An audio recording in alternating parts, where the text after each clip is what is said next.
와라 가을아.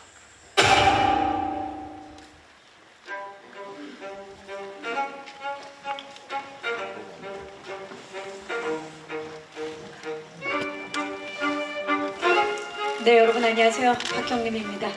어쩔 수가 없다 제작 보고에 함께 해주신 기자님들 진심으로 고맙습니다.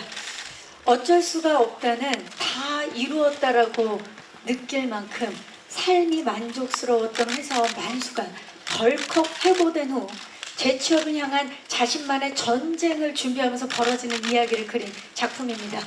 박찬욱 감독이 가장 만들고 싶었던 이야기이자 이병헌, 손예진, 박희순, 이성민, 염혜란, 차승원까지 정말 어쩔 수가 없이 빠져드는 배우분들이 함께한 작품 어쩔 수가 없다의 주역분들을 바로 무대로 모셔보도록 하겠습니다. 박찬욱 감독님과 6분의 배우분을 무대로 모시겠습니다. 네, 박찬욱 감독님 가장 먼저 모습을 보이고 계시고 객석에서는 박수가 나오고 있습니다. 오늘 제작 보고가 아니라 영화제 같은 느낌이죠. 네. 함께 인사드리겠습니다. 여러분 안녕하십니까? 반갑습니다. 자리에 착석해 주시기 바랍니다. 와, 정말 제가 용산 CGV 이 15관에서 정말 많은 제작 보고회를 진행했는데 이렇게 자리가 빈자리가 없는 제작 보고회는 처음인 것 같아요. 와, 어마어마합니다. 오늘 정말 귀한 발걸음 해주신 기자님들께도 감사의 말씀 드리고 박찬욱 감독님 인사 부탁드립니다. 예, 이렇게 와주셔서 정말 고맙습니다. 이런 날이 오네요, 진짜. 이 소설 원작을 처음 읽고 영화로 옮기고 싶다는 생각을 한 지가 한 20년이나 돼가거든요. 물론 그동안 이 한 작품만 매달려 온 건 아니지만 계속 끊임없이 노력을 해왔는데 결국 이렇게 성사되는 날이 오고야 말았습니다. 예, 빨리 여러분께 보여드리고 싶은 마음뿐입니다. 와주셔서 고마워요. 네, 감사합니다. 이병헌 씨 역할 소개 함께 인사 부탁드릴까요? 네, 안녕하세요. 저는 어쩔 수가 없어서 유만수 역할을 연기한 이병헌입니다. 감독님만큼 이 영화가 개봉되는 것을 오랜 시간 기다려온 사람이 없겠지만 저는 촬영을 하면서도 빨리 영화가 공개가 되고 많은 분들께 보여드릴 수 있는 그날을 저 또한 굉장히 손꼽아 기다렸어요. 그만큼 이 영화에 대한 기대가 저 자신도 너무 커서 이렇게 개봉일이 다가오는 하루하루가 굉장히 설레고 또 긴장이 됩니다. 오늘 이렇게 와주셔서 너무 감사합니다. 네, 감사합니다. 손예진 씨 반갑습니다. 네, 안녕하세요. 오랜만에 영화로 인사드리는데 이렇게 박찬욱 감독님과 하는 작품으로 인사드리게 돼서 너무나 영광이고요. 그리고 저는 이 자리가 제가 진짜로 좋아하는 항상 작품 보면서 감탄하는 배우들과 함께 이렇게 선배님들과 함께 하게 됐다는 게 너무너무 기분 좋고 설레요. 그리고 이제 곧 영화 개봉하는데 너무너무 여러분들이 어떻게 봐주실지 궁금하기도 하고 정말 좋은 영화가 나왔으니까 기대해 주셔도 좋을 것 같습니다. 네. 네, 반갑습니다. 박희순 씨. 네, 안녕하세요. 어쩔 수가 없다에서 선출력으로 선출된 박희수입니다. 라임이. 네. 네, 나름 영화 배우로 먹고 살았는데 요즘은 영화 기다리다 굶어 죽을 것 같아서 OTT 전문 배우로 변신을 귀한 와중에 오랜만에 받은 대본이 박찬욱 감독님의 이 어쩔 수가 없다에서 굉장히 기쁜 마음으로 참여하게 됐습니다. 굉장히 영광스럽고 기쁘게 생각합니다. 오늘 첫 인사를 준비를 많이 해오신 덕에 이제 좀 쉬셔도 되겠어요. 네, 네. 좀 전에 기자님들이 너무 많아서 나 지금 공황장애 올 것 같아 막 이렇게 얘기하셨다가 지금 이런 그러다가 멘트를. 선출력에 선출된 라임을 몇 개를 맞추셨는지 모르겠어요.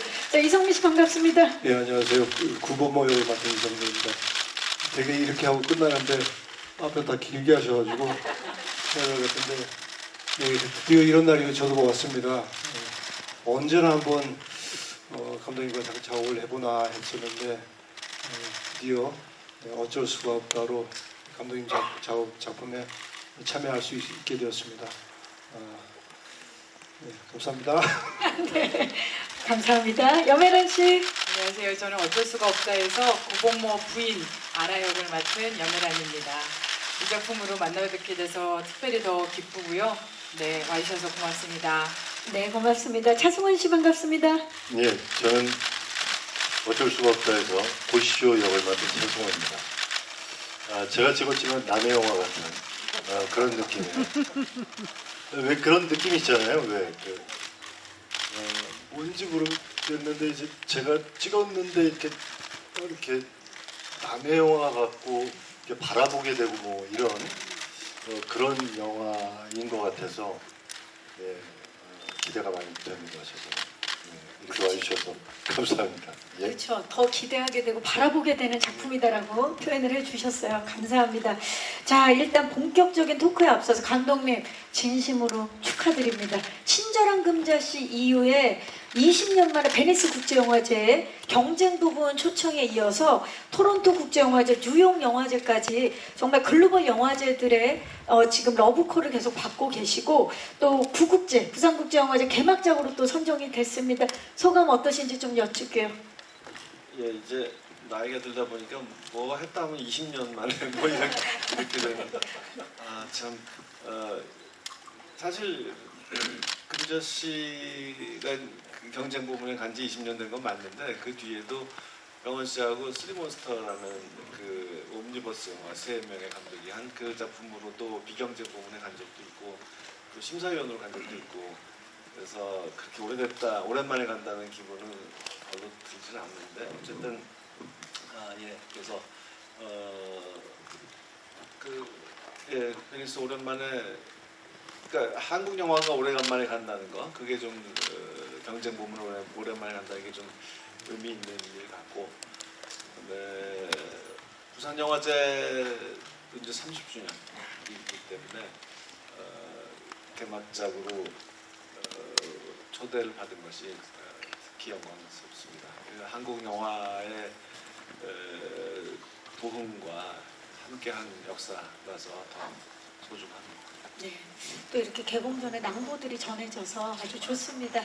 자, 그럼 지금부터 너무나 궁금한 작품, 아마 올해 이 자리에 함께 하시는 기자님들께서도 가장 기다리고 기대하고 있는 작품이 아닐까 싶은데요. 어쩔 수가 없다에 대해서 본격적으로 알아가는 시간을 시작하도록 하겠습니다. 자, 가장 만들고 싶었던 영화 토크 시작합니다. 감독님, 이 토크 주제 그대로 가장 만들고 싶었던 영화 오래 준비를 하셨고 가장 만들고 싶어 하셨던 작품인데 그토록 이 영화가 만들고 싶었던 이유 좀 먼저 여쭤볼게요. 예, 글쎄요. 제가 원래 미스테리 소설 좋아해서 많이 이것저것 읽어왔는데 저 사춘기 시절부터 그 중에서도 특히 이렇게까지 영화로 만들고 싶다는 생각이 드는 작품은 없었어요. 되게 미스터리 장르라는 게 뭐 누가 범인을 죽였느냐, 누가 범인이냐라는 그런 그 후더닛 그런 종류가 많잖아요. 그래서 그 수수께끼가 풀리고 나면 그냥 다 해소돼 버리는 다시 음미해보기가 좀 그렇게 재밌지 않은 한 번 읽고 나면 그런 이야기가 많은데 이 작품은 그냥 처음부터 범죄를 저지르려고 하는 사람의 이야기로 시작을 해서 그를 따라가게 되어 있잖아요. 그래서 그 수수께끼 이런 건 없습니다. 그의 심리, 그가 어쩌다가 이렇게 되었는지 멀쩡했던 보통 사람이 그 사회의 시스템에서 이 사람이 이렇게 내몰리게 되는 과정 이런 것을 묘사하고 있기 때문에 그 몇 번을 곱씹어 봐도 재미가 있었고 음미할 만한 가치가 있었고 그리고 여러 가지로 심리적인 장치가 잘 되어 있어요. 자기가 상대하려고 하는 그 희생자들이 다 자기의 분신 같은 존재라는 거. 그리고 제가 이제 못 받아도 제일 중요하게 생각한 것은 아주 씁쓸한 비극인데 거기에 좀 새로운 종류의 좀 부조리한 유머를 이렇게 넣을 만한 가능성이 보였어요. 이 소설 자체도 조금 그런 면을 갖고는 있지만 이것을 내가 만든다면 좀 더 슬프게 웃긴 그런 유머가 많이 살아날 수 있겠다는 생각을 했습니다. 구조 자체가 굉장히 다르고 그렇기 때문에 색다르고 흥미로운데 공교롭게도 저희가 희생자라고 예측하고 있는 분들만 지금 다 어두운 색 옷을 입고 오셨어요. 제가 얘기를 듣다 보니까 두 분은 굉장히 밝고 어이구. 자, 이야기가 어떻게 짜증날라 그러네요. 아니요. 이야기가 어떻게 흘러갈지 너무나 궁금해집니다. 보니까 또 그러네요. 네네. 아니 네 분이 어떻게 다 이렇게 어두운 색깔로 저희가 희생할 거라고 어떻게 생각? 아니 예측이 된다라고 모르겠습니다. 아직 작품을 이제 봐야 할 것 같은데. 자, 이병헌 씨. 이번 작품을 시나리오를 읽으시고 처음 감독님께 하셨던 말이 웃겨도 돼요? 라고 말씀하셨다는데 맞습니까? 예, 그런 비슷한 어조로 여쭤봤던 것 같아요. 근데 다른 이유가 아니고 처음 이제 시나리오를 읽고선 이거 잠깐만 너무 재미가 있는데 감독님이 만드실 작품이 맞나 싶을 정도로 웃음의 포인트가 너무 많은 거예요. 그래서 내가 혹시 바르게 읽은 건가? 묻는 차원이기도 했어요, 사실. 근데 이거 웃기는 거죠? 그랬더니 그러면 더 좋다고 말씀을 하셨는데 이게 그저 웃긴 그런 느낌이 아니고 이 영화를 제가 처음 대본을 읽었을 때 어떤 느낌이었냐면 아마 영화를 보시게 되면 느끼실 거예요. 그냥 그저 웃긴 게 아니고 감독님이 표현하시기를 슬프면서 웃기다라고 말씀하셨는데 이 여러 가지 감정들이 한꺼번에 들면서 우스운 상황들이 생겨요. 그렇기 때문에 그것이 한마디로 그냥 웃기는 코믹이다라고 이야기를 할 수가 없어요. 그래서 그런 다양한 감정들을 한꺼번에 느끼는 아주 묘한 경험들을 하게 되실 거라는 생각이 들어요. 정말 예상하지 못한 작품이 탄생할 것 같아요. 예측을 할 수가 없는. 자, 손예진 씨는 정말 오랜만에 영화로 복귀하셔서 많은 분들이 지금 반가워하고 계시는데 어쩔 수가 없다를 스크린 복귀적으로 선택한 이유 좀 여쭐까요? 사실 가장 큰 이유는 박찬욱 감독님이랑 작품을 해보고 싶었다라는 거, 그리고 또 병원 선배님이 이미 캐스팅이 된 상황이었기 때문에 제 캐릭터 뭐 다른 여러 가지를 다 배제하고 이 작품을 하지 않으면 후회하겠다라는 생각이 되게 컸어요. 너무나 강렬한 서사의 이야기였고 책을 딱 덮고 이걸 내가 하는 게 맞는 건가? 라는 생각이 들면서도 이걸 안 하면 안 될 것 같아 라는 게 강했기 때문에 그냥 선택을 했어요. 네. 감독님을 믿고 그렇죠. 네. 좋습니다. 자, 요즘 진짜 아까 이제 뭐 인사하실 때도 말씀하셨지만 드라마, 영화, OTT까지 정말 분야를 막론하고 종횡무진하시는 우리 박희순 씨. 어쩔 수가 없다 시나리오 처음 읽으셨을 때 어떠셨어요? 그 감독님의 오랜 팬이기도 하고 작품들을 너무 좋아하기 때문에 저한테 대본이 들어왔다는 얘기를 듣고 이미 하기로 마음을 먹었고요. 첫 장도 보기도 전에. 예, 그리고 나서 대본을 봤는데 병원 씨가 얘기했던 대로 너무 재미있고 굉장히 코미디적인 요소가 많았어요. 그래서 점점 극적인 갈등이 고조될수록 그 웃음의 강도가 더 커지는, 그러면서도 약간 페이소스가 있는 굉장히 특이한 경험을 했는데 이런 작품을 박찬욱 감독님이 쓰셨다고 하는 그 의아함이 들 정도로 굉장히 독특했고 감독님 작품 중에 가장 웃음의 포인트가 많지 않았나라는 생각을 하면서 박 감독님이 이번에는 깐느를 포기하고 천만을 노리시나 이런 생각을 했습니다. 그 정도로 많은 사람들이 좋아할 만한 정말 대중적으로 많은 웃음을 가져가게 될 작품이다라고 지금 말씀을 해주신 거죠. 예. 자, 좋습니다. 우리 이성민 씨 최근작 핸섬 가이즈에서 정말 코미디 연기까지 완벽하게 소화하면서 한계 없는 연기력을 보여주셨는데 어쩔 수가 없다에서 그 법모 제지옥계 베테랑 역할이시죠. 네. 예, 어떤 부분에 끌렸나요? 법모에. 본모에 끌린 게 아니라 법모에 안 끌리셨어요? 놀랍네요. 예. 박찬욱 감독님한테 끌렸습니다. 예. 이 시나리오 처음 받고 빼박이다. 예, 무슨 역할인지도 모르고 무조건 가야 된다. 처음에 제 기억에 정확히 제가 법모 역할인지 모르고 읽었던 것 같아요. 그래가지고 마주가 난가? 그런 생각도 했었는데 그건 아니었고요. 예, 무조건 이거는 해야 된다 그렇게 생각하고 이거 어쩔 수가 없다. 무슨 역할이든 해야 된다. 그렇게 생각하고 작업을 시작하고 이 작품을 해야겠다는 결정한 것 같습니다. 그러니까 이야기를 나누면 나눌수록 어떤 역할인지는 상관이 없네요. 다들 배우분들이 일단 박찬욱 감독님도 한다는 게 중요한데 염혜란 씨도 그러셨나요 혹시? 아니, 저는 이 시나리오를 보고 이 역할을 왜 저한테 좀 의아했어요. 지금까지 해보지 못한 캐릭터였고 약간 걸리는 지문들이 있었거든요. 아름다운 미모 이런 말들이 좀 있어가지고 제가 좀 너무 걸려서 이게 저도 이 역할이 제 역할이 맞나? 약간 알아가. 네네네 그랬던 역할이었어요. 네. 지금 뭐 좀 시간이 조금 지났지만 폭삭 소가수다를 통해서 백상예술대상과 청룡 시리즈 어워즈 모두 여우 조연상을 수상하셨습니다. 축하드립니다. 고맙습니다. 네.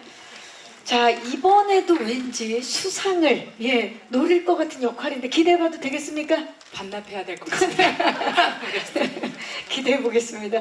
자, 박찬욱 감독께서 이제 제작하고 각본에 참여하셨던 전란에서 선조 역으로 정말 강한 인상을 남기셨던 차승원 씨인데 어쩔 수가 없다 해서 왠지 새로운 모습을 또 보여주실 것 같은데 살짝 예고 좀 해주실 수 있을까요, 차승원 씨? 저런 모습이에요.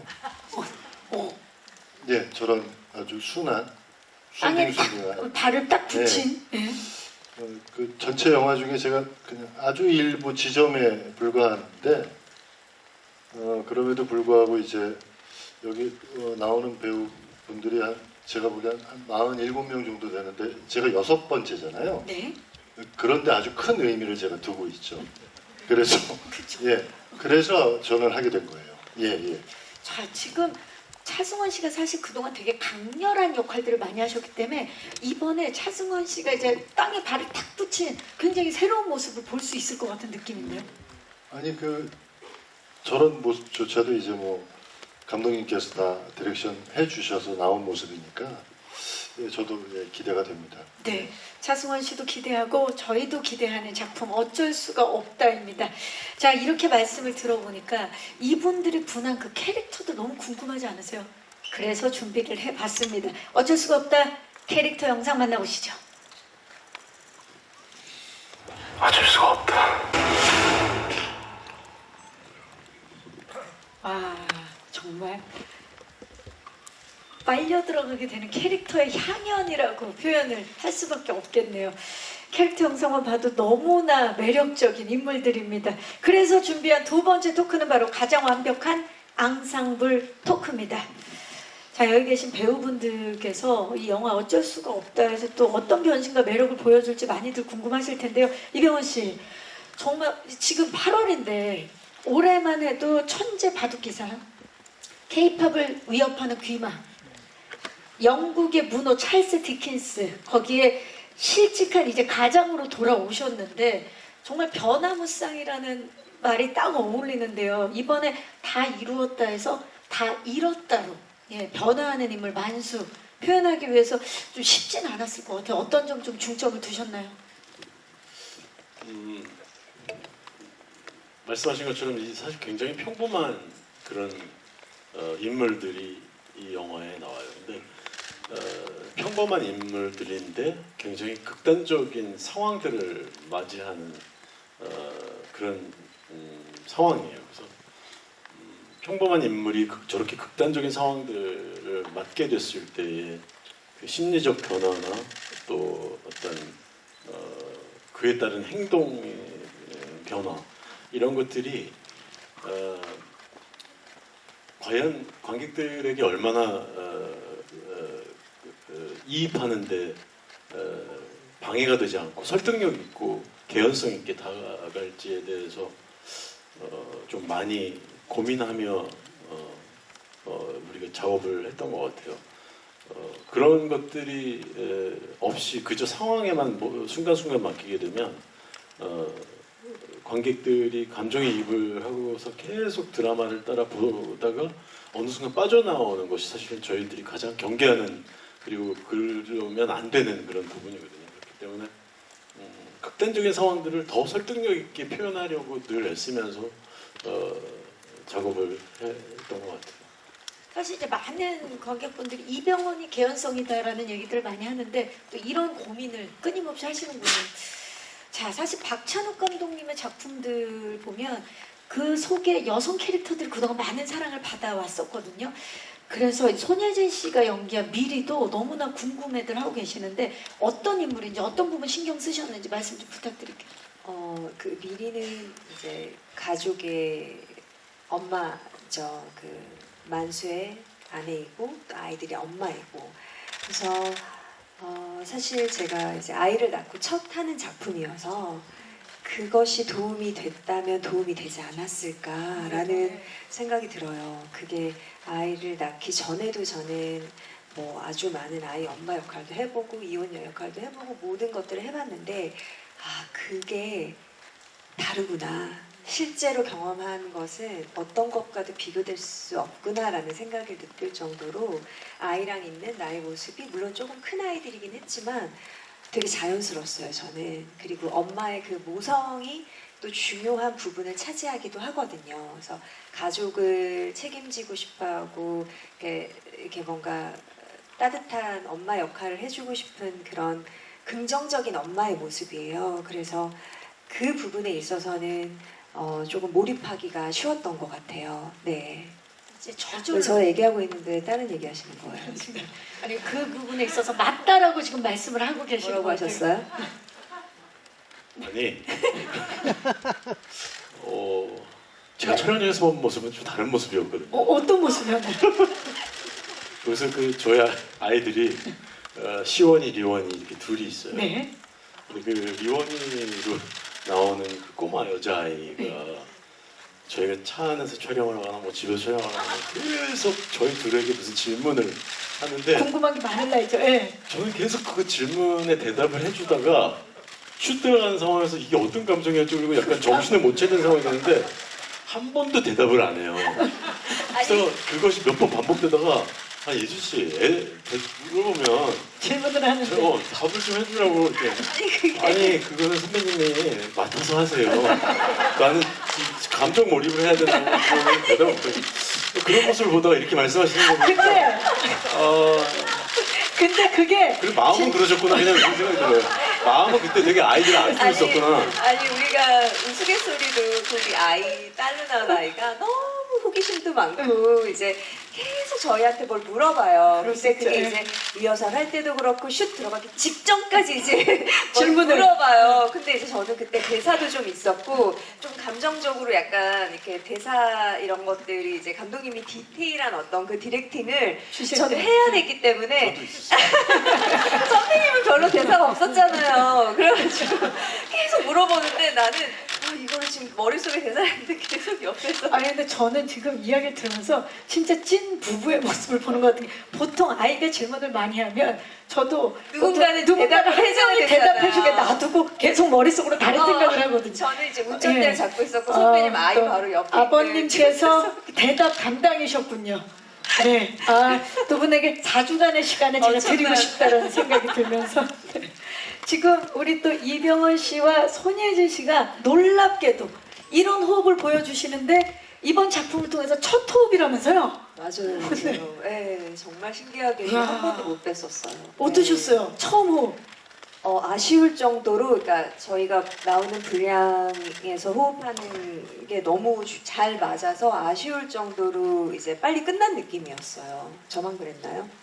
저도 저도 사실은 예지 씨의 작품을만 계속 보다가 처음 와 우리가 어떻게 이렇게 처음 같이 호흡을 맞추게 됐지 생각을 하면서 이제 촬영을 했는데 와 정말 제가 상상했던 것보다 훨씬 더 그 어떤 감정 제가 상상했던 아마도 미리가 이렇게 연기를 할 거야 라는 것에서 정말 한참 벗어나서 너무나 디테일한 연기들을 해주시는 거예요. 그래서 그래서 또 리원이한테 대답을 안 해주셨구나. 이거 정말 몰입을 이거 한 달 갑니다. 제가 봤을 때 한 달 동안 얘기하실 거예요.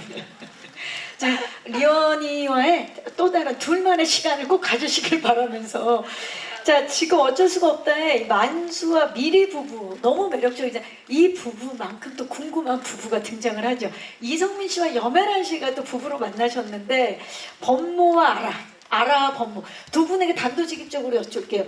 범모에게 아라란 아라에게 범모란 어떤 단어로 표현할 수 있을까요? 저희는 아이가 없고요. 범모에게 아라는 보호해줘야 될 첫사랑, 오, 끝까지 아라에게 책임져야 될 첫사랑. 끝까지 책임져야 될 첫사랑. 아라에게 범모는? 저 범모가 종이 회사를 오래 다녔어요. 그래서 종이의 비유를 하자면 뭐 다른 표현들이 좀 작품에도 좀 나오지만 원고지 같은 남자? 원고지. 네. 한참 많이 찾다가 지금은 아무도 쓰지 않는 원고지 같은 남자. 그런 의미였어요. 나는 되게 예스럽고 서정적이고 그런 면도 있습니다. 현지 씨, 굉장히 예스럽고 서정적이고 그런 면도 있지만 지금은 아무도 찾지 찾지 않는. 않는. 네, 근데 좀 다르게도 쓸 수 있잖아요, 원고지를. 그럼요. 근데 그거에 대해서 이제 그래서 불만이 좀 많은 상태예요. 네. 두 부부에게도 시간이 좀 필요하겠다라는 생각이 드는데요. 예, 이성민 씨는 사실 그 재취업이 절실한 제지업계 베테랑 범모를 연기하셨는데 사실 요즘에 방금 이제 원고지라고도 말씀하셨지만 디지털 시대와는 좀 동떨어진 인물인 것 같아요. 범모. 예, 그렇죠. 예. 여기 나오는 캐릭터들이 되게 다 그럴 거예요. 그래서 다 잘린 거 아닌가?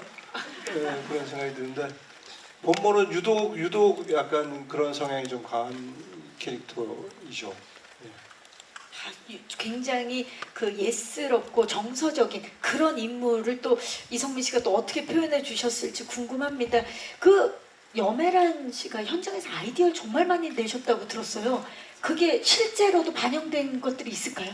네, 아주 미약한 거였고요. 하나를 예를 들자면 스포라서 살짝 말씀드리자면 범모에겐 전부였지만 저에게는 미움의 대상이었던 어떤 그거를 어떻게 하는 장면이 있는데 그거는 영화로 확인하시죠. 네. 좋습니다. 그거를 본인이 아이디어를 냈다라고 지금 말씀을. 너무 소유권을 주장하기에는 너무 미약하고요. 아니, 의견을 네, 보탰다. 굳이, 의견을 보탰다. 예, 하나는, 좋습니다. 네. 과연 그 장면 기대해 보면서 자, 만수가 굉장히 부러워하는 인물이 있어요. 바로 선출입니다. 오늘도 지금 센터에 자리하고 계시는데요. 박희순 씨, 선출을 연기하면서 내가 연기했지만 나도 선출이 부럽다 했던 그런 부분이 있을까요? 아무래도 남들은 다 힘든데 혼자만 잘 나가니까 그런 점이 부럽긴 한데 그 외에는 딱히 그렇게 부러운 지점은 없는데 굳이 찾자면은 선출은 그 내적 충돌이 많은 친구라서 예를 들자면 사람 좋아하고 술 좋아하고 어울리기 좋아하는데 집은 아무 인적이 없는 조용한 산 속에 살기를 원해요. 굉장히 시끄러운 사람이 조용한 데 살려고 하는 어떤 그런 충돌들이 이루어지는데 결국 그 아내가 만류를 함에도 불구하고 그 결심을 실행하게 됩니다. 그걸 봤을 때 아내에게 순종하는 저로서는 상상할 수 없었고 또 그런 무모한 결정을 내릴 수 있는 용기에 뭔 소리를 용기에 실제 살짝, 본인과 다른 완전 역할에 살짝 부러움을 부러움도 있지만 그렇구나. 또 이번에 완전 또 연기 변신을 보여주실 예정인 것 같아요. 궁금합니다. 차승원 씨, 사실 차승원 씨가 그 연기하실 때 굉장히 디테일, 그러니까 섬세하게 캐릭터를 고민하시는 걸로 알고 있는데 이번 제가요? 네. 고민 안 하세요? 아니, 네, 네. 이번에 충분하죠. 예. 이 캐릭터에 있어서 뭐 감독님의 디렉션도 있었겠지만 본인이 생각할 때 어떤 부분 좀 중점을 두셨나요? 저하고 접점이 있었던 부분은 그 고시조라는 인물이 딸이 있거든요. 네. 딸이 하나가. 근데 저도 딸 있으니까 있죠. 예. 그런 감정을 뭐 아까 손예진 씨도 얘기를 했었지만 확실히 직접 경험했던 사람과 안 했던 사람은 좀 차이가 있죠. 특히나 영화를 보시면 뭐 아시겠지만 이제 저도 뭐 제가 혜란 씨처럼 뭐 소유권을 주장하는 건 아니고 제가 아이디어를 하나 낸 게 있거든요. 이름 가지고. 이름. 네, 왜냐하면 그 이름을 불렀을 때의 그 특이한 뉘앙스가 있어요. 제가 나오는. 그걸 좀 감독님한테 부탁을 드렸는데 감독님이 흔쾌히 허락을 해주셔서 그렇게 캐릭터를 좀 만들어봤다고 해요. 현장에서 캐릭터를 만들어가면서 이제 아이디어들 많이 내셨는데 차승원 씨는 이름과 관련된 그리고 염혜란 씨는 물건과 관련된 예, 그 뭐 씬들을 그런 게 아무래도 있었다. 예. 좀 궁금해집니다. 지금 이야기를 들으니까 좋습니다. 감독님 사실 이병헌 씨를 제외하고는 5 배우분들과 이번에 첫 호흡을 맞추셨어요. 그 과정 어떠셨는지 좀 말씀 부탁드릴까요? 영화 남이 만든 영화들도 저기 시리즈 드라마 보면서 눈에 띄는 배우들이 있잖아요. 그렇죠. 저 사람들 참 훌륭하구나. 나도 언젠가 함께 일하고 싶다. 하게 되죠 감독들은. 저처럼 이 쓰고 연출하는 사람은 몇 년에 한 편 겨우 만드니까요. 3년, 4년 뭐 몇 년에 한 편 만드니까 그런 배우들을 다 만나기가 어려워요. 이제나 저제나 하고 뭐 기회를 노리게 되죠. 그래서 긴 세월 동안 눈여겨봐왔던 그리고 그중에 어떤 사람들은 뭐 예를 들어서 박희순 씨 같은 사람은 예전부터 술자리에서도 자주 만나고 성민 씨도 그렇고 개인적으로 아는데 작품에서 만나지 못해서 기회를 기다려왔습니다. 염혜란 씨 경우는 시상식 디렉터스 컷인가? 마스크도 네, 처음 그 상 받는 모습을 봤는데 그때 제가 막 그 각본을 쓰고 있던 때라서 눈이 번쩍 뜨이더라고요. 아, 저 사람 시키면 되겠다. 그래서 바로 그날 제가 함께 일하는 사람들에게 염혜란 씨 얘기를 했어. 그런 기억이 나고 또 승원 씨는 전랑을 같이 했고 그래서 친분이 있고 이 시조라는 역할이 등장하는 시간은 비교적 짧은데 다른 캐릭터에 비해서 근데 그 만수의 병원 씨가 연기하는 만수의 입장에서는 똑같은 비중을 갖는 심리적으로는 그런 상대이기 때문에 결코 이 존재하는 그 느낌이 다른 사람들에 비해서 처지면 안 됐고 그래서 사실 이런 캐스팅이 어렵잖아요. 등장 시간은 짧은데 또 비중이 심리적으로는 커야 되니까 그런 캐스팅 좀 어렵게 부탁을 했는데 해주겠다고 해서 정말 제일 고마운 사람입니다. 그동안 함께하고 싶었던 배우분들과 이번에 어쩔 수가 없다를 함께 하셨는데 그런가 하면 이병헌 씨 같은 경우는 공동경비구역 JSA로 쓰리몬스터 이후에 박찬욱 감독님을 다시 만났는데 다시 만난 박찬욱 감독님 어떠셨나요?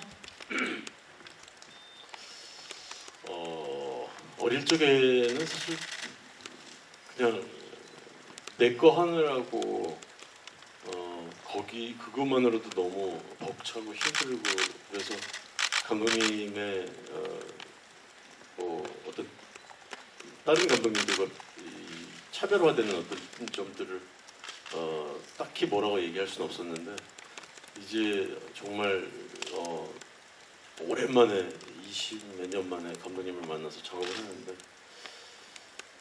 정말 저렇게까지 신경을 많이 쓰고 디테일하게 모든 것들을 다 관할을 해야 되는구나.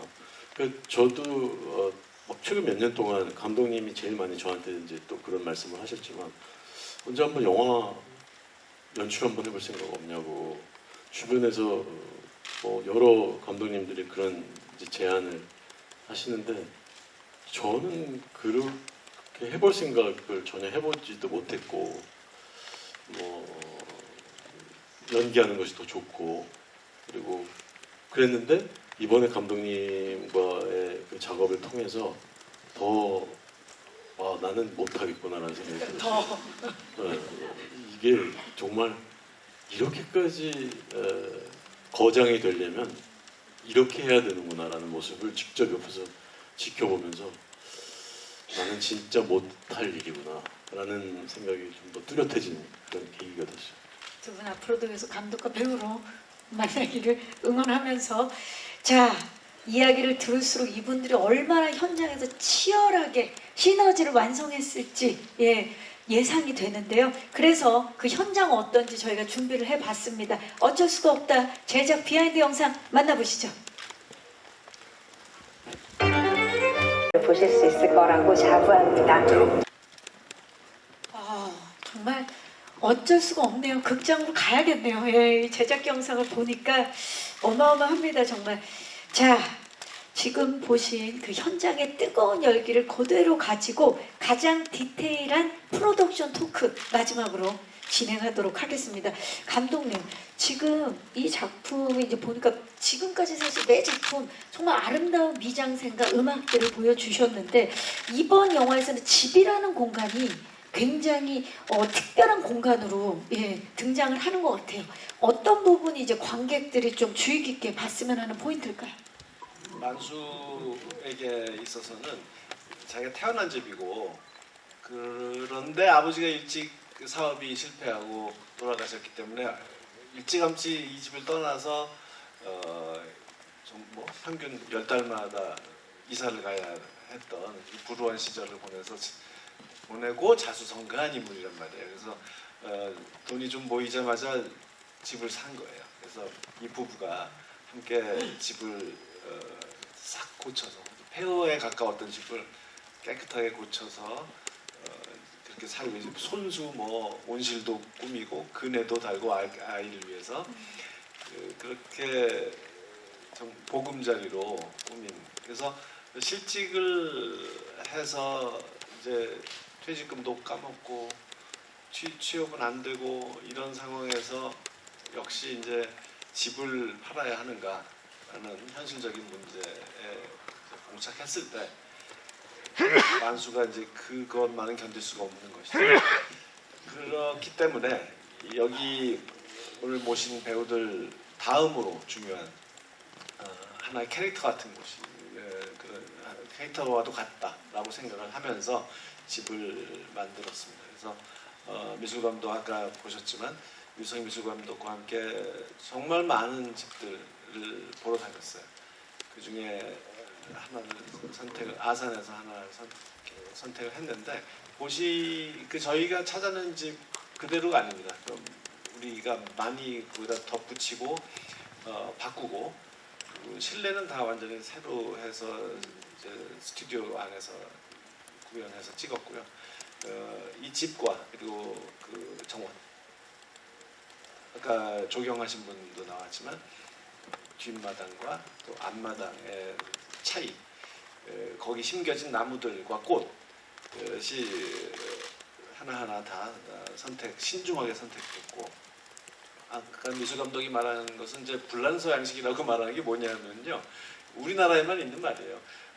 제가 어렸을 때 그러니까 70년대, 60년대, 70년대에 많은 그 집장사라고 불리웠죠. 건축업자들이 저런 식의 서양식 주택들을 지어서 똑같이 많이 지어서 팔았거든요. 그걸 불란서 집이라고 불렀어요. 그 당시에는 유럽식이다. 뭐 이런 약간의 그 동경하는 마음을 포함해서 불리웠던 이름인데 그런 70년대 집장사집 엉터리 유럽 주택인데요. 그것이 갖고 있는 지금 와서 보면은 또 독특한 절충적인 건축 양식이어서 또 재미가 있고 매력이 있습니다. 그리고 거기에 우리 나름대로의 그 아까 브루탈리스트라고 하지만 그런 다른 양식의 그 이디엄을 좀 갖다가 붙여서 세상에 없는 그런 독특한 집을 만들었죠. 네, 가족만큼이나 지키고 싶었던 집이기 때문에 이 집을 또 하나의 캐릭터로 지켜봐 주시기 바랍니다. 마지막으로 사실 음악 얘기를 빼놓을 수가 없는데 에비로드에서 녹음한 오케스트라부터 세계적인 첼리스트죠. 우리 장기엔 캐라스와 협업까지 하셨는데 그야말로 글로벌 프로젝트라는 생각이 드는데 어떤 부분에 좀 음악적인 부분은 중점을 두셨는지 궁금합니다. 정말 그 음반이 나중에 나오면 여러분이 좀 뭐랄까 재밌게 느끼실 것 같은데 뭐냐면은 굉장히 폭이 넓어요. 음반에 어느 곡들이 다 수록될지 모르겠습니다만은 모차르트서부터 트로트까지 정말 많은 곡들이 영화 속에 등장을 하고 근데 다 그것들은 인물들이 듣는 형식으로 등장하고요. 그밖에 이제 진짜 영화 음악이잖아요. 우리가 스코어라고 부르는 그 스코어들은 약간 좀 현대 음악에 가까운 좀 재즈의 요소도 좀 있고 제가 여태까지 만든 음악 중에서 제일 좀 모던한 편인 것 같아요.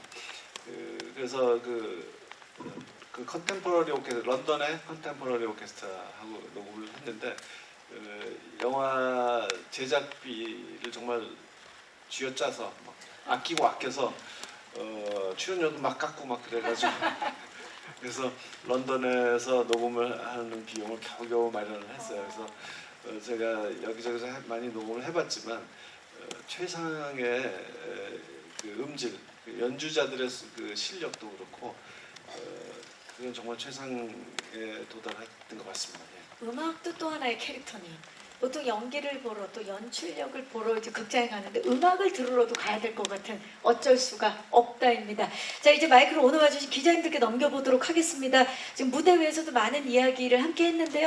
이 작품 워낙에 또 기대작이다 보니까 기다리셨던 만큼 궁금한 점들 많으실 텐데요. 질문 있으신 기자님 손을 들어주시면 마이크 전달하도록 하겠습니다. 지금 마이크 우리 스태프께서 마이크를 가지고 계시죠? 네, 전달 부탁드리고요. 기자님 잠시만 기다려 주시기 바랍니다. 지금 워낙 여러분께서 들어주셔서 네, 안녕하세요 기자님. 안녕하세요. 스카이데일리라는 신문사에서 인사드리는 이유경 기자라고 합니다. 반갑습니다. 네. 네, 멋진 작품 저희 일단 예고편만으로 저도 설레는데 일단 감독님께 먼저 질문드리고 싶은 부분은 제목이 주는 무게처럼 이 작품이 이제 인간이 어쩔 수 없이 맞닥뜨리는 한계와 상황을 다루는 듯 해가지고 감독님이 생각하시는 어쩔 수 없음의 본질이 무엇인지 좀 듣고 싶습니다. 배우분들께 여쭤보고 싶은 거는 이제 배우분들이 맡은 캐릭터가 정말 어쩔 수 없다라고 말할 것 같은 상황이 연기하시면서 있었을 것 같은데 각각 어떤 순간이었는지 좀 말씀해 주시면 감사하겠습니다. 네, 감사합니다. 본질을 질문해 주셨네요. 네, 사실 원작 소설의 제목은 도끼였고 X라는 제목이었고요. 그리고 제가 이제 그 책의 추천사를 쓸 때 했던 말이 만약에 내가 이것을 한국 영화로 만든다면 제목은 모가지라고 바꾸겠다라고 했습니다. 영화의 대사에 그래서 나오죠. 만수가 한국에서는 모가지, 너 모가지야 이렇게 말한다 해고할 때 그렇게 대사화했는데 근데 이제 어쩔 수 없게도 정말 제가 그 도끼 또는 모가지 이 두 가지 제목을 다 쓸 수 없게 됐습니다. 이게 너무 폭력적인 그러니까 이 해고라는 뜻이라기보다는 글자 그대로 정말 그런 잔인한 폭력 행위, 신체 훼손 막 이런 것을 연상시키잖아요. 특히 악마를 보았다 같은 영화에 출연했던 이병헌 씨의 그런 선입견 때문에 모든 걸 그쪽으로 예. 그것이 우려됐기 때문에 제목을 바꿨고요. 이 새로 지은 제목은 생각하면 좀 비겁한 그런 정서가 담겨 있죠. 나쁜 짓을 하면서 또 합리화하는 그런 마음이 담겨 있어서 나쁘게 보면 정말 비겁한데요. 그렇지만 또 영화를 보면서 이 인물에 대해서 좀 들여다보면서 연민을 느끼면은 또 그래 어쩔 수가 없었겠구나 너도 그런 또 안타까운 마음이 들 수도 있겠습니다. 그리고 꼭 만수의 마음만을 표현한 제목은 아니고 이 영화의 많은 사람 심지어 만수를 해고하는 기업의 중역의 입에서도 나와요. 이 대사는. 사실 현대 사회에서 자본주의 사회에서 정리해고, 구조조정 이런 얘기 당하는 사람 입장에서도 슬픈 일이고 또 그걸 행하는 사람들도 늘 하는 말은 어쩔 수가 없다는 것이죠. 다들 각자의 이유가 있지 않습니까? 그것이 충돌해서 빚어내는 그런 비극 그것을 보여드리고 싶었습니다. 네, 감사합니다. 자, 배우분들께도 질문 주셨는데 몇 분만 좀 들어볼까? 한두 분만 그 캐릭터에 있어서 어쩔 수가 없었던 그 순간. 네. 이병헌 씨, 네. 저는 아까 뭐 영상에서도 보셨겠지만 실제로 제가 입으로도 여러 번 어쩔 수가 없다라는 말을 해요. 그리고 아마도 유만수는 영화의 처음부터 끝까지 저 마음이 기본적으로 다 깔리는 그런 상황들을 계속 맞닥뜨리니까 저는 뭐 처음부터 끝까지 저 마음은 계속 있었던 것 같아요. 이성민 씨는 어떻습니까? 예, 저의 캐릭터는 그 무기력함으로 인한 어쩔 수가 없다라고 생각해요. 그러니까 아무것도 할 수 없는 어쩔 수가 없는 그런 상태로 좀 예. 무기력함에서 오는 네, 어쩔 네, 수가 네. 없는 상황. 좋습니다. 예, 아마 이제 영화를 보시고 나면 지금 하시는 말씀들이 어떤 말인지 더 정확하게 오시지 않을까 싶은. 차승원 씨도 혹시 어쩔 수가 없어요? 예. 좋습니다. 네. 또 질문 있으신 기자님, 네, 마이크 전달해 드릴게요. 안녕하세요. 마이크 혹시 받으셨나요? 아, 오른쪽 잠시만 기다려 주세요. 마이크를 전달해 주시면. 안녕하세요. 네, 안녕하세요. 저는 이데일리 임기백 기자라고 합니다. 반갑습니다. 네. 네, 두 가지 질문이 있는데요. 박찬욱 감독님께 질문드릴게요. 극장 영화랑 OTT 영화의 경계가 모호해졌잖아요. 그리고 한국에서는 관객들이 극장을 잘 찾지 않는데 작품 흥행을 위해서라면 극장보다 OTT를 택할 수도 있었을 텐데 극장 개봉을 택하신 이유가 무엇인지, 혹시 극장 영화에 대한 책임감 때문이신지 답변 부탁드리고요. 두 번째는 박희순 배우님 멘트를 활용해서 이번 영화 목표가 1000만이신지, 그러면 이제 깐느박이 아닌 천만박이라고 불려드리면 되는 건지 답변 부탁드립니다. 네, 일단 극장 개봉을 선택하신 이유부터 여쭤보셨네요. 제가 보수적이어서 그렇겠죠. 어려서부터 영화 감독이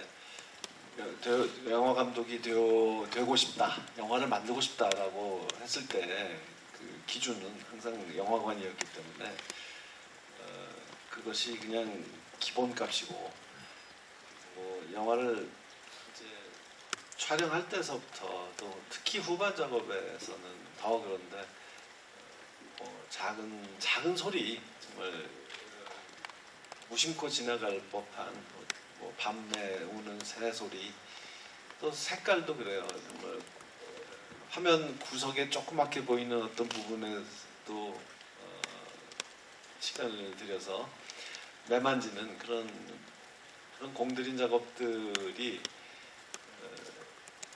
그래도 큰 스크린, 그리고 좋은 스피커, 또 중간에 멈출 수 없는, 한번 들어오면 나갈 수 없는 이런 깜깜한 폐쇄된 환경에서 감상을 해야 제가 여러분께 선사하려고 했던 그 노력이 다 전달이 될 수 있기 때문에, 그게 다 표현될 수 있기 때문에 극장이 일단 기본적으로 저에게는 우선이고, 그렇지 않고 좀 긴 이야기를 만들어야 한다, 많은 등장인물이 나오고 그럴 때는 이제 당연히 시리즈를 선택해 왔고요. 그다음에 1000만에 대해서는 저는 언제나 그렇게 목표를 해서 영화를 만들어 왔기 때문에 이번이라고 특별히 새삼 뭐 다를 건 없습니다. 늘 같은 마음으로 만들어 오셨는데 깐느가 먼저 인정을 한 거고 또 우리 그 박희순 씨가 생각할 때 이번에 너무나 대중적인 작품으로 예, 오셔서 아마 많은 사랑을 받을 것 같다라는 말씀을 해주신 것 같아요. 제가 네. 좀 첨언을 해주시죠. 감독님이 이제 저한테 하신 말씀 중에 그런 말씀이 있어요. 몇 달 동안 저는 사실은 후반 작업할 때 그 편집실이든 뭐 화면 조정을 하든 뭐 할 때 이렇게 찾아가지 않는 편이에요. 근데 감독님이 자주 놀러 오라고 말씀을 하셔서 아마도 제 작품 중에 제일 많이 후반 작업할 때 놀러 갔던 감독님 편집하시는 모습을 보고 뭐 이렇게 했었던 작품인데 나중에 이제 모든 편집이 다 끝나고 색조정을 하고 뭐 이런저런 거지 마지막 작업을 이제 할 때는 좀 큰 화면으로 조금 소극장 같은 데서 하세요. 근데 그때 그 말씀을 하시더라고요. 정말 재밌는 게 이렇게 큰 극장에 그러니까 이렇게 큰 화면으로 보니까 그리고 사운드를 들으니까 편집할 때 못 봤던 표정들 배우들의 표정들을 보면서 오 되게 디테일하고 오 저런 재밌는 표정이었어라고 생각하면서 되게 많이 놀라셨다고 그러더라고요. 그래서 그렇게 디테일한 그런 표정까지도 다 또 살려서 이렇게 해주셨던 것도 되게 감사했고 또 한편으로는 우리 배우들이 얼마나 혼신을 다해서 연기하는지 잘 모르실 때도 있구나. 그래서 섭섭함도 약간 있었어요. 이번에 촬영하면서 많은 생각을 하시게 됐네요, 우리 이병헌 씨는. 네네. 네, 이번에 스크린으로 봐야 정말 더 잘 보이는 그런 아주 섬세한 표정들과 연출력이 있겠죠. 감독님이 이 영화를 생각하는 마음이 이 배우들, 캐릭터들이 종이를 생각하는 마음과 같다라는 느낌이 드네요. 되게 맞닿아 있네요. 네. 혹시 또 질문 있으신 기자님인데 이 왼쪽으로 가봅니다. 안녕하세요. 안녕하세요. 저는 미국 AP통신의 박주원 기자입니다. 반갑습니다. 네. 저는 감독님께 짧게 두 가지 여쭤보고 싶습니다. 일단 베니스에 초청을 받으셨는데 해외 관객들에게 이 포인트를 좀 중점 있게 봤으면 좋겠다 아니면 이 메시지를 전달하고 싶다 혹시 그런 부분이 있으신지 궁금하고요. 두 번째 질문은 이제 보도로 미국 작가조합에 좀 제명이 됐다는 소식을 들었는데 억울하신 부분이나 뭐 다른 코멘트가 있으시면 그거 좀 공유해 주시고 마지막으로 이제 기사에서 제가 할리우드 뭐 활동이 제약이 걸렸다 이런 보도를 봤는데 이게 실제로 만약 그렇다면 이게 좀 피부로 와닿는 부분이 있으신지도 궁금합니다. 감사합니다. 감사합니다. 이제 영화 만들 때 오로지 한국 관객만 잘 이해할 수 있는 그런 뭐 유머라든가 농담이라든가 뭐 그런 어떤 정서, 뉘앙스 뭐 이런 것을 잘 그러려고 하진 않죠. 좀 보편적인 이야기를 하고 싶어 합니다. 저는 그게 외국인 관객한테 잘 보이고 싶어서 물론 뭐 그런 것도 있겠지만 그보다는 제가 영화를 특히 고집하는 이유 중에 하나가 좀 오래 살아남는 작품을 만들고 싶어서이기도 하거든요. 그러니까 50년, 100년 후에 미래 세대도 찾아서 보는 그런 작품을 하고 싶어서 그렇게 더 극장용 영화에 매달리는데 그런 그 미래 세대도 지금 사람들처럼 웃고 울고 즐길 수 있는 작품이라면 지금 당대 외국인에게도 그렇게 통할 수 있다고 생각을 하기 때문입니다. 그래서 이번 영화에서는 특히 뭐 역시 마찬가지로 외국인에게 특별히 뭐 이런 걸 유심히 봐주세요라고 할 만한 것이 따로 없지만 그래도 한 말씀 드리자면 아까 말씀드린 것처럼 우리나라 그 가요가 많이 사용돼요. 조용필 씨, 김창완 씨, 또 배따라기.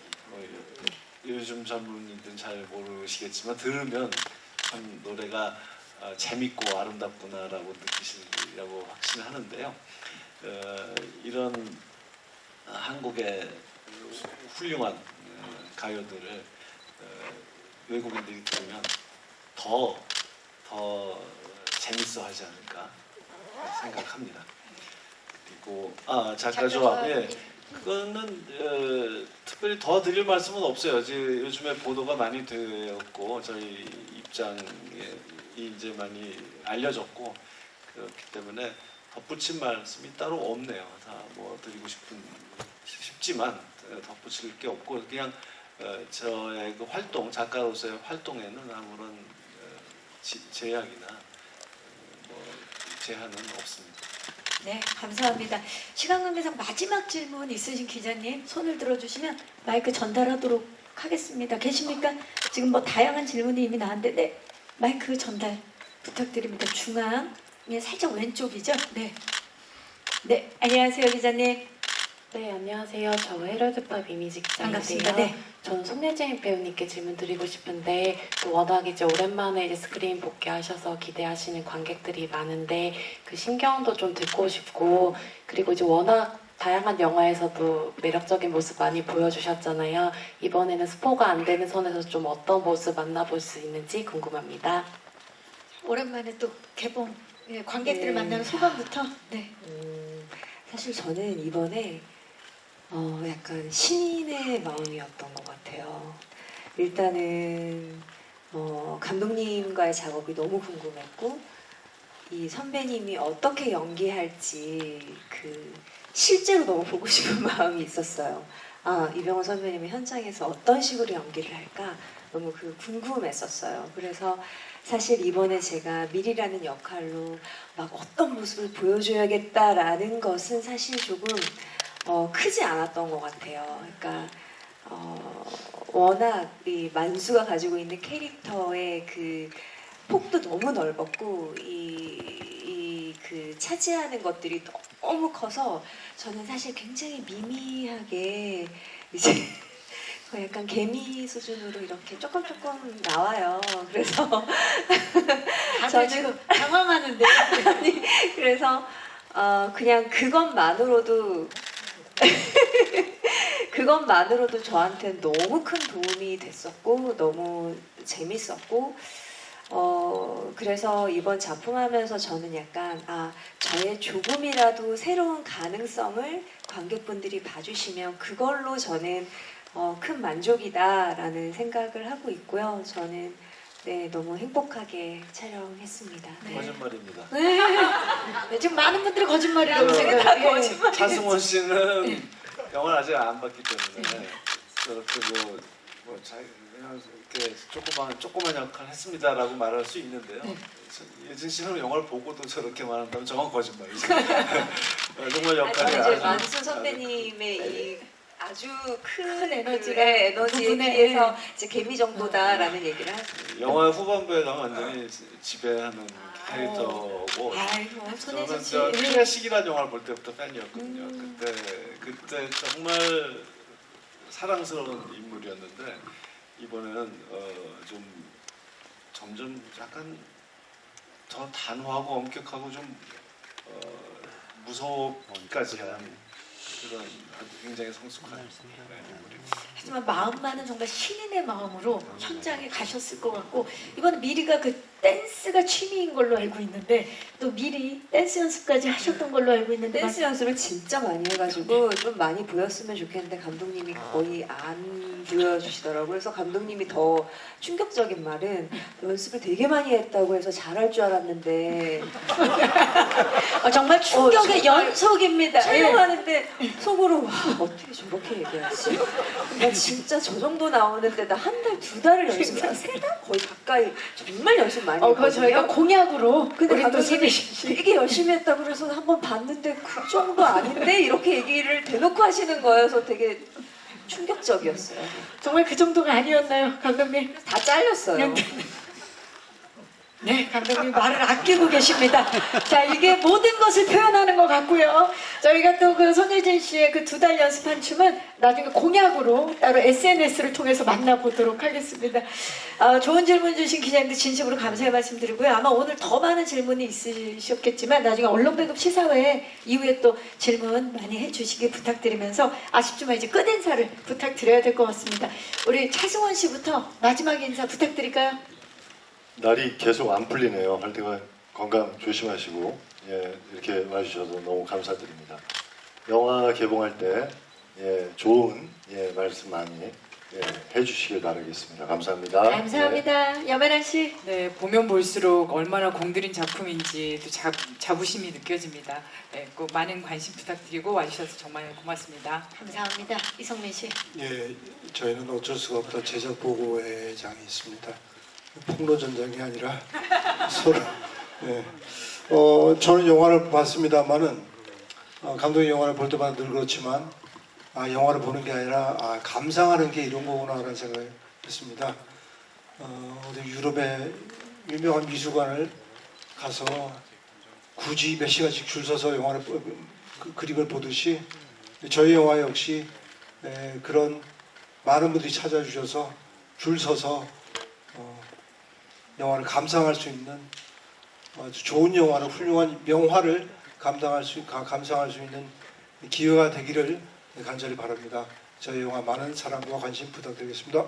감사합니다. 박희순 씨. 예, 저도 얼마 전에 영화를 봤는데 아주 많이 웃었고 재밌게 봤습니다. 근데 영화가 끝나고 나서 며칠간 계속 맴도는 노래가 하나 있었어요. 예, 그 가사가 엄마야 나는 왜 자꾸만 슬퍼지지 라는 가사였습니다. 예, 너무 재밌지만 그 페이소스가 깊게 남는 그런 잔향이 남는 그런 영화였던 것 같아요. 예, 기대 많이 해주시기 바라겠습니다. 감사합니다. 손예진 씨. 정말 한 번만 와서 봐주시면 후회하시지 않을 영화가 나왔습니다. 네, 많이 기대해 주세요. 감사합니다. 감사합니다. 이병헌 씨. 이렇게 좋은 정말 저도 팬인 그런 배우들과 함께 이렇게 작업을 하고 게다가 박찬욱 감독이 깐느박과 함께 이렇게 작업을 하니까 정말 안 좋은 작품이 나올 수가 없겠다라는 생각을 처음부터 했어요. 근데 얼마 전에 영화를 보면서 와 정말 너무 좋다 이런 생각이 들었어요. 여러분들이 그런 좋은 기분을 또 영화를 보면서 오래간만에 느낄 수 있었으면 좋겠다는 생각을 합니다. 오늘 이렇게 와주셔서 감사합니다. 감사합니다. 박찬욱 감독님. 예, 실직의 문제, 해고자 문제를 다룬다고 해서 너무 어둡고 무겁고 막 심각하기만 한 그런 영화를 예상하실 수도 있겠지만 그렇지 않은 영화를 만들려고 되게 노력했습니다. 이 사람 사는 이야기는 어떤 슬픈 이야기에도 들여다보면 볼수록 우스운 것들이 있고 웃기면서 슬프다기보다는 웃겨서 슬프다라고 말할 수도 있고 또 슬퍼서 웃기다라고 볼 수도 있을 것 같아요. 그냥 사람을 이렇게 놓고 이렇게 안타까운 상황에 던져놓고 그거를 이렇게 관찰하면서 비웃는다거나 그런 종류의 웃음은 아닙니다. 여러분이 다 내 안에 있는 모습들이고 이웃에게서 자세히 들여다보면 그런 모습을 다 그런 감정들을 다 갖고 있다는 걸 아실 거예요. 그래서 웃을 수도 있고 그래서 눈물을 흘릴 수도 있는 그런 우리 모두의 이야기라고 생각합니다. 네, 감사합니다. 자, 이제 저희 포토타임을 위해서 무대 정리하는 동안에 마이크 의자 위에 올려주시고요. 무대 옆쪽에서 잠깐 준비해 주시면 바로 무대 정리하고 포토타임 진행하도록 하겠습니다.